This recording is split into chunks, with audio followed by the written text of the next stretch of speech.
Certains diront qu'ils l'ont vu voler, mais la vérité c'est que la saison dernière, Ja Morant nous a beaucoup manqué. Et sur les quelques minutes qu'il a passées sur le parquet, bien qu'on l'a vu plus en dehors que sur le parquet, il y a quand même des choses intéressantes, des choses à soulever, des choses à analyser, et c'est ce qu'on va essayer de faire dans cette vidéo pour comprendre à quel point le retour de Ja Morant pourrait être intéressant à suivre et avoir un impact non pas seulement sur Memphis, mais sur toute la NBA. Au-delà de sa capacité à créer des highlights ou à accélérer le rythme du jeu en transition, il y a des vraies choses à analyser du côté de Memphis sur sa capacité à driver de manière répétée, à être un très bon passeur ou même à passer tout au-dessus d'une défense, même au-dessus des 2,24 m de Wembanyama. Alors dans cette vidéo, on va tenter de répondre à une question assez simple, assez directe. Pourquoi il faut suivre le retour de Ja Morant en 2024? On va adorer ses changements de direction comme ici, on va adorer son côté fantasque, ses highlights et même ses passes sorties de nulle part comme ici pour Luke Kennard. Mais j'aimerais bien qu'on se pose 2 minutes pour regarder un petit peu statistiquement l'impact de Ja Morant. Donc sur un usage de plus de 33%, il représente un énorme volume pour son équipe, mais on remarque aussi qu'avec 97 de true shooting plus, il est donc moins efficace de la moyenne au scoring. Est-ce que ça en fait de lui un mauvais créateur? Eh bien, pas réellement.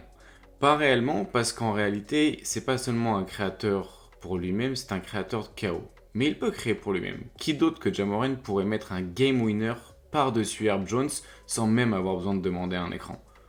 Peu de personnes. Peu de personnes aussi sont capables de driver plus de 20 fois par match, selon SGA a affiché de tels chiffres cette année, et Memphis sait en profiter. Regardez ici par exemple, on va retrouver une action que vous connaissez déjà si vous avez suivi le dico tactique, c'est le ghost screen.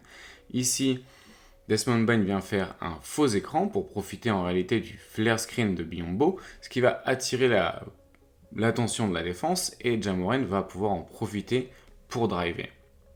C'est vraiment le but, c'est de l'amener proche du cercle et c'est là où il est le mieux. En réalité, même dans des espaces assez réduits, parfois avec un mauvais spacing, sa détente verticale et horizontale lui permet des choses assez incroyables. Regardez ici où il pose ses derniers appuis, il s'envole, reste en l'air et de manière verticale et horizontale arrive à aller proche du cercle. C'est incroyable pour être pris en compte et c'est ce que on va essayer de réaliser de manière répétée. Ces spin moves aussi lui permettent de se protéger des protecteurs de cercle et de se retourner au dernier moment pour justement monter au cercle. Et sa capacité à naviguer dans les bons écrans, comme ici après un Horns où les deux écrans ont été posés, lui permettent vraiment d'être créatif et d'avoir besoin de très peu d'espace et d'aide. Ici, il navigue bien dans le dos de la défense après ce pick and roll sur un côté vide, et c'est vraiment ça qui va être impressionnant et difficile à arrêter. Il est aussi capable parfois, si la défense est en drop, de s'arrêter dans le short mi-distance, et il n'est pas incroyable dans cette zone du terrain, mais néanmoins il tourne à 46% sur tous les mi-distances, ce qui est plutôt une bonne marque, mais qui reste aussi un scoring un peu inefficace. Mais ce qui est vraiment hyper important, c'est cette faculté à créer disons de la pression au cercle. Quand on regarde ces on-off de fréquence au tir de Memphis avec et sans Ja Morant sur le terrain, on se rend compte que la présence au cercle de Memphis explose quand Monsieur Ja Morant est sur le terrain, et c'est tout simplement parce qu'il peut être inarrêtable quand il a besoin de l'accès au cercle. D'ailleurs, souvent quand on parle de pression au cercle, on parle aussi de spacing, et c'est là où c'est un sujet intéressant avec ces Grizzlies. Regardez ici, c'est quand même assez pris en termes de présence dans la raquette, et pourtant Ja Morant arrive quand même à finir. Et ce qui est intéressant, c'est que si on revient dans l'action, on comprend un petit peu pourquoi il y a des problèmes de spacing. Et Ja Morant n'est pas totalement innocent dans ces problèmes-là. Donc déjà, vous avez Bismack Biyombo qui est un non-shooter, donc c'est beaucoup plus facile de défendre en drop pour Capella parce qu'il n'y a pas de menace de pick and pop. Mais ensuite, vous avez aussi le problème de Ja Morant qui n'est pas une menace sur pull-up à 3 points. Donc s'il va se diriger ici pour prendre le pull-up à 3 points, c'est pas vraiment une menace. Et du coup, Dejounte Murray ne va pas forcer à passer au-dessus de l'écran et peut un petit peu contester de l'espace. Et par contre, là où il va y avoir un bon spacing du côté de Memphis, c'est si Desmond Bane est dans la zone proche du terrain de Ja Morant, car ici Garrison Matthews ne peut pas venir sur un stunt agressif parce que Desmond Bane est une trop grosse menace sur tir. Donc encore une fois, vous avez des problèmes de spacing ici, et vous avez les mêmes solutions à côté. Donc c'est toute une histoire de savoir exactement comment on balance un petit peu tout ça, comment on trouve l'équilibre, mais Ja Morant est déjà capable justement de trouver des espaces assez remarquables dans un spacing assez pittoresque. Ses coéquipiers peuvent l'aider aussi. On va voir ici qu'en lui proposant un ballon dans le corner, il peut tout simplement l'attaquer et il y a beaucoup moins d'aide défensive. Et on va le retrouver aussi sur ce qu'on appelle des Stampede Action. Des Stampede Action, c'est quand Ja Morant va récupérer le ballon déjà en mouvement pour prendre la défense de vitesse. Tout bonnement impressionnant la manière dont, une fois lancé, il paraît complètement impossible de l'arrêter. Et de cette manière-là, c'est encore plus intéressant pour Memphis de l'utiliser parce qu'avec Desmond Bane, Marcus Smart, Jaren Jackson Jr. ou même ici Luke Kennard, ils ont d'autres porteurs de balles capables d'attirer un peu l'œil de la défense et ensuite Ja Morant peut récupérer le ballon de manière dynamique et profiter encore plus de cette vitesse. Et ici on va retrouver une get action, donc un pick and roll avec un jeu de main à main et bon, pour un tir à 3 points. Avec seulement 32% de ses tirs à 3 points entrés en carrière, c'est pas forcément des tirs qu'on a envie de lui faire prendre. Mais ici, sur ce end-off, c'est là où c'est vraiment intéressant. Il est capable justement de se déplacer avec et sans ballon à une vitesse qui est absolument effroyable. Et je pense que notre ami Wembanyama en a encore un peu détourné. Donc voilà un petit peu comment se mettre dans la meilleure des manières avec lui le ballon en main. Mais ce qui va être intéressant aussi, c'est le passeur que Ja Morant est devenu.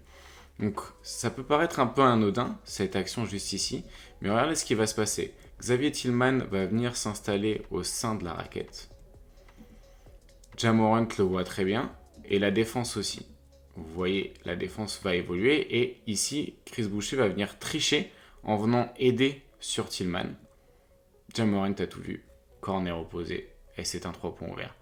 Et c'est peut-être un passeur un peu sous-estimé, même par moi-même à une époque, parce que pouvoir envoyer de telles passes à une seule main en plein dribble, en pleine action, demande une capacité de passeur et de maîtrise de la balle, de son rythme, de ses appuis, assez incroyable. Et c'est peut-être là où aussi Ja Morant va être très intéressant à suivre, c'est sur ces skip passes comme ici, où la défense est tellement attirée, il crée une telle gravité, la défense a tellement besoin de protéger la raquette qu'il peut trouver des petits espaces ou alors punir dans les corners. Et plus il va attirer la défense dans la raquette, plus il va pouvoir en profiter pour donner des ballons dans les corners opposés, mais il peut aussi trouver des passes assez incroyables comme celle-ci à l'intérieur de la raquette. Et donc alors, on a un joueur qui est capable de créer de la gravité au sein de la raquette et de faire des kick-outs. On a un joueur capable de driver de manière effrénée et un joueur capable de trouver des passes en trichant, en tout cas en punissant la défense quand elle triche. Donc c'est tout bonnement peut-être un des meilleurs joueurs NBA et j'ai peut-être l'impression qu'on l'aurait oublié. Regardez cette passe par exemple. L'angle est tout bonnement incroyable. Il passe derrière Onyeka Okongwu qui pense que le ballon va passer devant et hop, c'est un layup ouvert.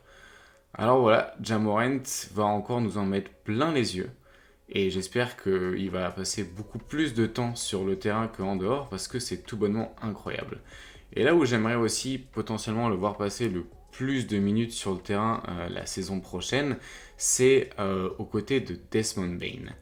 Et tout simplement parce qu'en réalité, quand les deux sont sur le terrain, c'est là où Memphis va être le plus fort. En fait, quand Ja Morant est sur le terrain sans Desmond Bane depuis 2020, l'offensive rating est de 116 et il monte à plus de 118, l'équivalent de 118, excusez-moi, lorsque les deux sont sur le terrain. La spacing, la capacité de porter la balle des deux et d'avoir des capacités qui créent une certaine synergie entre les deux va être très bonne pour Memphis et va pouvoir un petit peu débloquer des choses en attaque. Regardez ici, petit flare screen, la défense a du mal à choisir entre est-ce qu'elle doit arrêter le shooter off-ball qui est Desmond Bane ou le joueur qui porte la balle et qui est une menace de drive comme Ja Morant. Et comme Desmond Bane a énormément progressé cette saison et a été beaucoup testé, ça pourrait être très intéressant. Regardez cette action par exemple. On a Ja Morant qui profite d'un écran ici pour faire une action en pick and roll qui va se dérouler ici. Et à l'opposé, Desmond Bane va profiter d'un écran, un pin down de Jaren Jackson Jr. pour revenir ici. Et du coup, très difficile à défendre pour une défense qui doit justement choisir entre la menace off-ball au tir d'un shooter à 3 points très efficace et un driver inarrêtable, tout en sachant qu'ils ont placé un autre joueur sur le corner qui est défendu par Tyrese Haliburton, qui lui n'est pas vraiment un protecteur de cercle. Donc très difficile à défendre comme action et qui crée beaucoup de possibilités, surtout avec un porteur de balle comme Ja Morant qui est capable de prendre la bonne décision une fois que l'action se déroule. Donc la synergie entre les deux va être très importante et je pense qu'ils vont continuer à appuyer là-dessus le plus possible en essayant d'enchaîner les écrans on et off ball pour l'un et l'autre et profiter justement de leur capacité de tir, de passe, de porteur de balle et de leur lecture pour punir les défenses au moment où les deux seront sur le terrain. Autre petit point d'attention, peut-être pour la saison prochaine et qui sera surveillé, même s'il est difficile pour l'instant d'avoir un peu d'informations là-dessus, ce sera la relation avec Zach Edey. Ja Morant n'est pas forcément un gros joueur de pick and roll, on l'a vu très peu faire de pick and roll cette saison avec Jaren Jackson Jr., peu de pick and roll aussi avec Bismack Biyombo. Alors peut-être que c'était pas forcément les joueurs pour. Est-ce que Zach Edey est un joueur de pick and roll, plutôt un joueur de post-up? Je ne sais pas trop, j'ai peu d'informations en tant que tout simplement touriste quand il s'agit de NCAA, mais je pense que la relation entre les deux pourra être intéressante à suivre aussi la saison prochaine. Donc voilà, j'espère que comme Wembanyama, vous allez au moins essayer de suivre Ja Morant. C'est pas donné à tout le monde de pouvoir le faire, mais je vous encourage à passer quelques heures de la saison prochaine à le regarder. Et si vous avez aussi envie de passer quelques heures ou même quelques minutes à nous suivre sur YouTube la saison prochaine, eh ben venez, abonnez-vous, commentez les vidéos, n'hésitez pas à les liker, à les partager. Et puis nous, on va continuer notre petite aventure, on va continuer à lire vos retours et essayer de proposer le meilleur contenu possible pour vous et continuer à s'amuser tout simplement. Donc je vous souhaite une belle journée, un bon week-end et à bientôt.